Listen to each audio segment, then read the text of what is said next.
Today we are having a regular meeting. We do this sort of thing every week. I sort of had this idea when I started late last year. I started back in February, and I've just always thought it would be an excellent idea to be able to have somewhere for kids to play this game, somewhere for kids to learn it. I initially thought I would maybe get 15, 20 kids showed up. We had 38.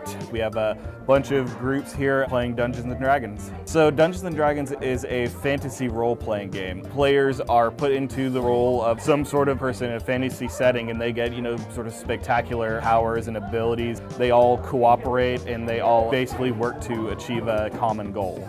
I would say it's like most video games where they have a set story and all that. But in this, you have the chance to choose your adventure, basically. It's really cool meeting kids that have the same interest as me. It teaches them to be part of a team. It teaches critical thinking, and it teaches math. They're doing multiplication, they're doing addition, subtraction, and they're just doing it all naturally. It's not a chore for them, it's a good way for them to use it. I've seen a lot of my students in my language arts classes actually be a lot more creative. They get more into writing stories for it.